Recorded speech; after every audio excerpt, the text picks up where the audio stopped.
Question type number 1. You're going to see question prompts that look like this. Which of the following is an assumption on which the argument depends? And the argument in the passage depends on which of the following assumptions. So this word depends is really important in the tabletop framework. And let's read the passage first and then dive into this little tabletop here. While personal cell phones have facilitated instantaneous connections with people, texting is a cause of underdeveloped communication skills in children. When a child is texting his friends and not actually getting on the phone to talk, or not interacting in person directly, that child is losing out on interpersonal communication skills. Therefore, children who spend their time texting their friends have less experience in oral communication than other children have.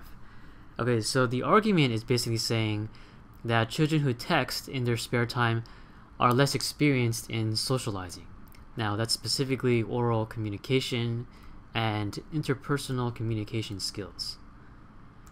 So that's kind of the conclusion or argument that's reached in this passage.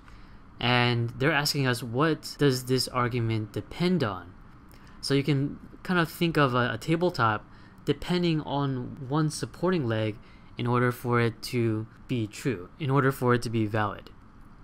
If this assumption went the other way, meaning if it was true, but then now it's false, then what happens to the argument? Well, the argument falls apart. Now this is our tabletop framework, A versus not A. So basically for the assumption, we have a state. That state is A. And if that state A is true, then it leads to this argument here. If it's not true, then it leads to the opposite of what the argument is saying. And since it's the opposite, then this argument falls apart. So this is one question type that you're going to get on the GMAT exam. Now let's take a look at what the answer for this question would be. Children who do not spend all of their after-school hours texting friends spend at least some of that time in oral conversation with other people. Now let's try to make sense of that answer. What is the argument saying here? It's saying that children who spend their spare time texting their friends have less experience than other children have. So here, children who do not spend their after-school hours texting friends, that's talking about the other children here.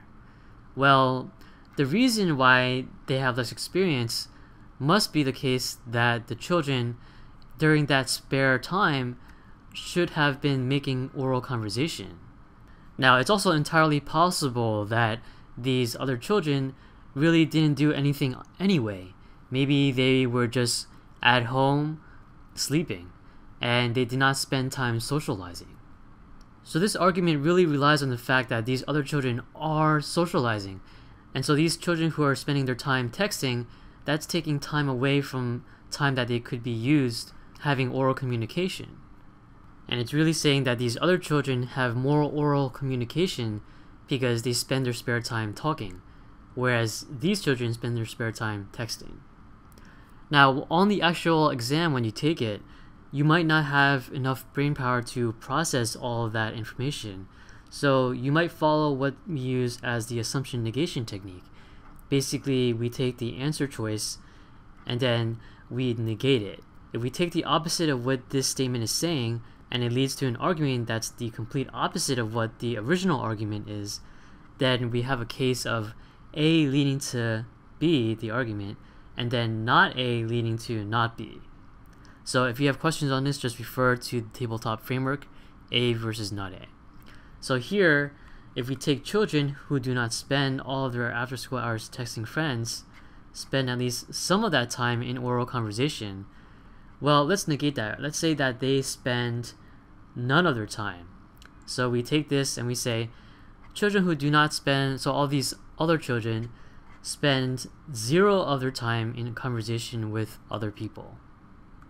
Does that lead to an argument that's opposite of what this is saying?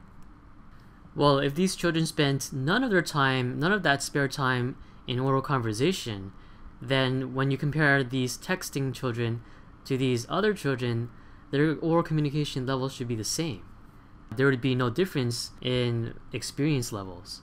So this actually makes the argument fall apart. The argument is saying that there's a difference in levels of experience in oral communication, but if they're spending none of that spare time in oral conversation, then their levels are the same. So by negating this assumption, we arrive at an argument that is the opposite of what this is saying. So we know that the original assumption must support the argument. And so since this is the original assumption, we know this is an assumption that supports the argument, and the argument depends on this assumption.